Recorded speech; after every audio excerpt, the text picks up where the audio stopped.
धोखेबाज पति, अनोखी कहानी, अनोखी कहानी। समर कभी घर में ऑफिस की बात नहीं करता, यही कारण है कि उनके ऑफिस में कभी कभार होने वाली पार्टियां मेरे लेखन में इतनी महत्वपूर्ण है। ऑफिस के समाचार मुझे वहां पर ही मालूम होते थे। कोई भी पति कभी भी अपने गॉसिप या अफेयर घर में नहीं बताता, लेकिन अगर दूसरों का अफेयर हो तो फट से घर पर सब बातें बताता है।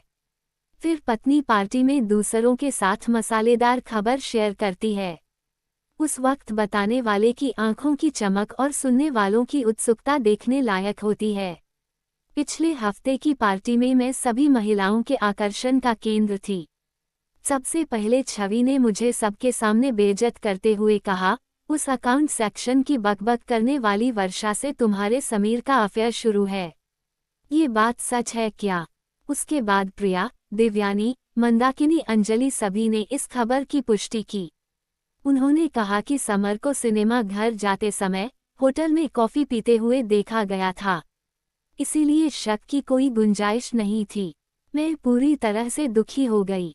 मैं यहाँ ये दिखाने में सफल रही कि इस खबर का मुझ पर कोई असर नहीं हुआ।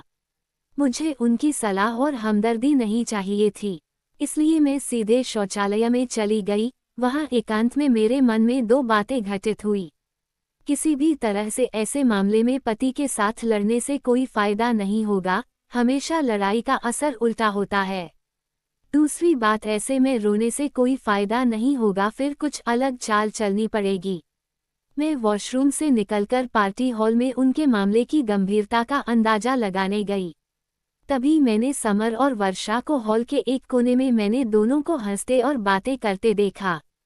इस तरह मुझे अचानक अपने पास देखकर दोनों चौंक गए। यह इस बात का प्रमाण था कि उनके मन में चोर है। वर्षा थोड़ी खुश हुई जब मैंने उसकी तारीफ की कि तुम कितनी खूबसूरत दिखती हो और तुम्हारे कपड़े बहुत अच्छे हैं। फिर मैं थोड़ी इधर उधर की बातें करती रही, एक चुटकुला सुनाया, इससे उसे राहत मिली और वह खुलकर मुस्कुराने लगे। समर को मेरे व्यवहार में कुछ भी आपत्तिजनक नहीं लगा, इसीलिए वह निश्चित हो गया और वहां से चला गया और दूसरे ग्रुप में बातें करने लगा। मैंने अपने गुस्से और नफरत को छुपाते हुए वर्षा के साथ काफी समय बिताया, इसलिए मैंने वर्षा और समर को एक साथ आने का मौका ही नहीं दिया। मैंने वर्षा को बहुत बार कहा कि एक बार घर पर आओ ना। उसने कहा आऊंगी फिर कभी। आखिर में एक बार उसने मुझे घर आने का न्योता भी दिया, जो कि मैं चाहती थी। मैं मन ही मन उदास थी। समर के विश्वासघात से मैं पूरी तरह टूट चुकी थी। हालांकि मन में तय कर रही थी कि उन दोनों को कैसे सबक सिखाया जाए। ये सब हो जाने के बाद मैं घर वापस आई। घर वापस आने पर मेरी सास ने मेरे अवसाद पर ध्यान दिया। वह मुंह से कठोर है लेकिन दिल से बहुत स्नेही थी। जब उन्होंने ज्यादा जोर देकर पूछा तो मैंने उन्हें सब कुछ बता दिया। उसके बाद 2 दिनों तक हमने ढेर सारे विचारों का आदान प्रदान किया। उनसे बात करके मेरे उदास मन को राहत मिली। कुछ दिनों के लिए समर टूर पर गया। मैंने बिल्कुल ठीक शनिवार चुना और सुबह करीब 10 o'clock वर्षा के घर पहुंची।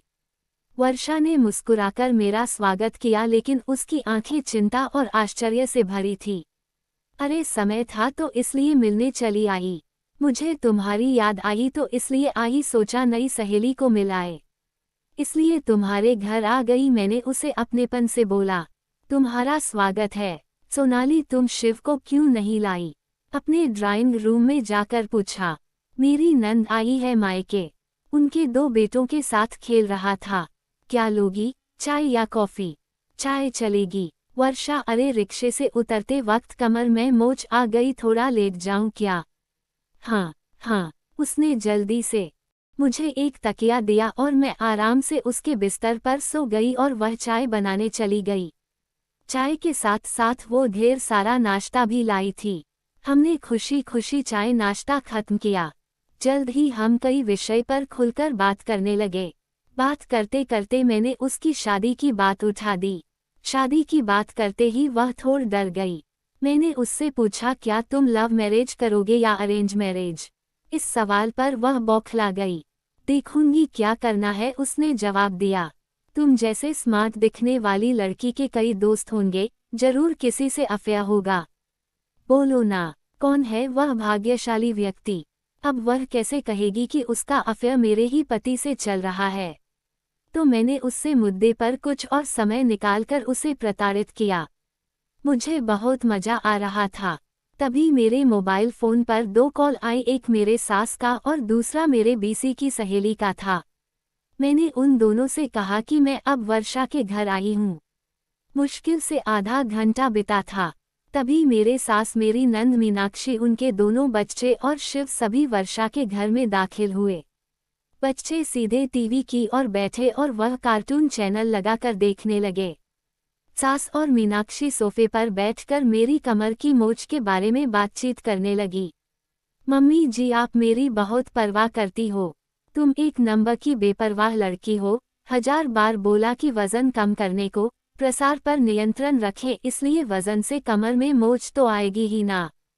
पर तुम्हें तो किसी की सुननी ही नहीं है। सास का ऐसा रूप अवतार को देखकर वर्षा डर गई थी। भाभी की आंखें तब खुलेगी जब समर भैया एक खूबसूरत तितली के पीछे पीछे चलेंगे, मीनाक्षी ने कहा। इस पर सास भड़क उठी।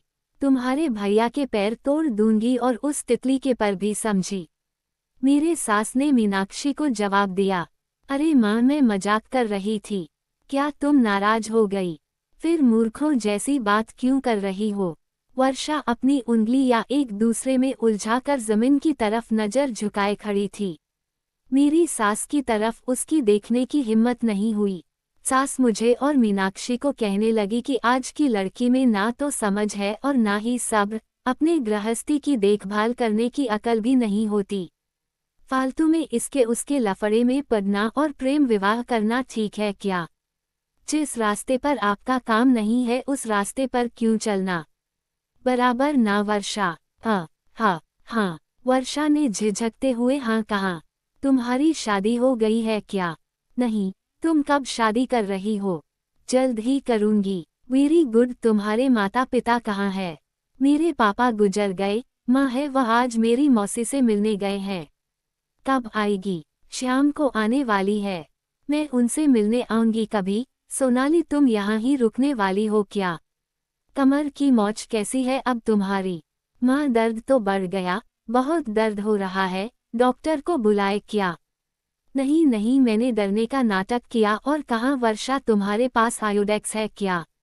हाँ है ना, लाती हूँ, बोलकर वर्षा जल्दी से अंदर गई। मैंने उससे आयोडेक्स लगवाया। मेरी सास वर्षा को जवान लड़कियों ने कैसे बर्ताव करना चाहिए, इस पर लेक्चर दे रही थी। मीनाक्षी जानबूझकर छेड़ने के लिए मजबूर कर रही थी। ऐसा माहौल था कि दोनों किसी भी क्षण लड़ने लगेंगे। उस माहौल में वर्षा का तनाव बढ़ गया था। तभी दरवाजे की घंटी बजी। मीनाक्षी ने जाकर दरवाजा खोला। जब वह लौटे तो उसके साथ बिसी समूह के मेरी 3 सहेलियां शालू, रूपाली, मीनाक्षी थी। ये तीनों बहुत बातूनी हैं। उनके आगमन ने माँ बेटी के बीच वाक्य युद्ध को रोक दिया। लेकिन रूम का आवाज एकदम ज्यादा बढ़ गया। अपनी नई सहेली से सेवा करवा रही हो क्या सोनाली? रूपाली ने आंखें फैलाकर कहा और सभी हंस पड़े।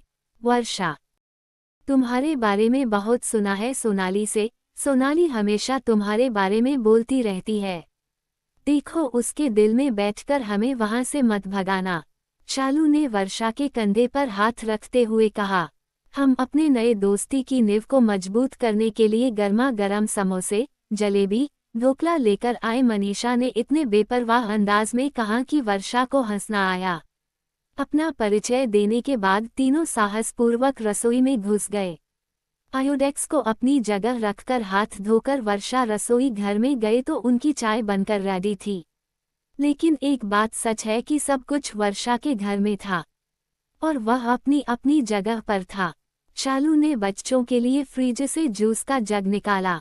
हम सब चाय, समोसे, जलेबी या खाकर मजे में गपशप कर रहे थे। वर्षा के फ्लैट में ये सा हंगामा कभी नहीं हुआ होगा। मेरी सहेलियों ने तुरंत वर्षा से दोस्ती कर ली।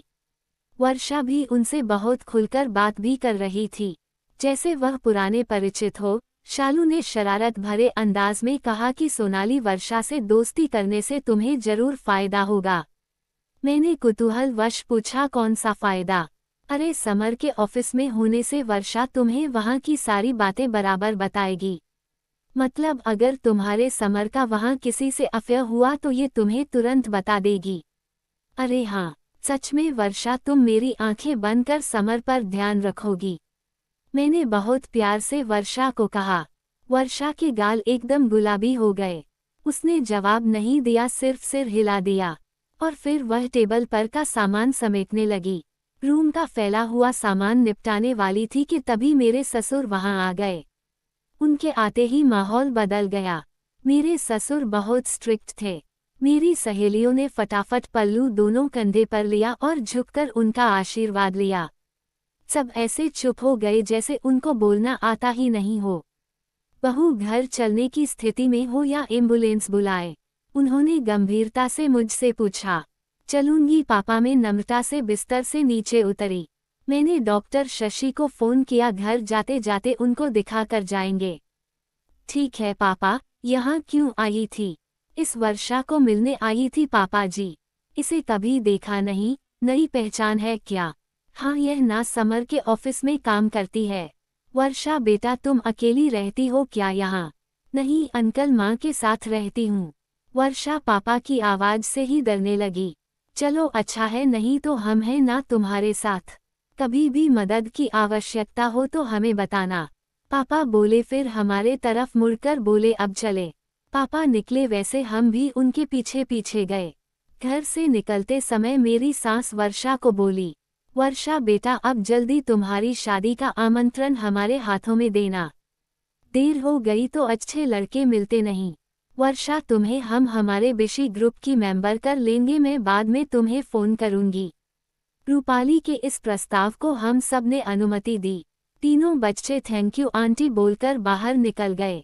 लास्ट में मैं वर्षा का सपोर्ट लेकर घर से बाहर आई। वर्षा, इन सब की मस्ती खेल कूद तुम्हें खटका तो नहीं ना? मैंने उससे पूछा। नहीं सोनाली, ये सब तो बहुत भले इंसान है। वह बोली, पर मन से वह थोड़ी नर्वस हो गई थी। तुम्हें कहती हूँ वर्षा, ये सचमुच भले इंसान है। और सच कहे तो मुझे इनका ही आधार है। इनकी वजह से खुद को सुरक्षित समझती हूँ। हमेशा मेरी मदद करते हैं। मेरी गृहस्थी को कोई बुरी नज़र से देख भी नहीं सकता, क्योंकि इनसे झगड़ा करना, इनको चैलेंज करना आसान बात नहीं है। ऐसे इंसान नसीब से मिलते हैं। खुद को सुरक्षित महसूस होना ये बहुत बड़ी बात होती है वर्षा। वर्षा ने गर्दन हिलाई, संभाल कर जाना। वर्षा ने कहा। हमने प्यार से एक दूसरे को अलविदा किया। सभी गाड़ी में बैठ चुके थे। मेरे अपने मेरी राह देख रहे होंगे। वर्षा का आधार छोड़कर मैं अच्छे से चलकर उनके पास पहुंची। मेरे कमर में मोच आई ही नहीं थी। सब कुछ तय किए मुताबिक प्लान किया था। मैंने 2 उंगलियों वी फॉर विक्ट्री की निशानी करते ही सबके चेहरे पर खुशी आ गई।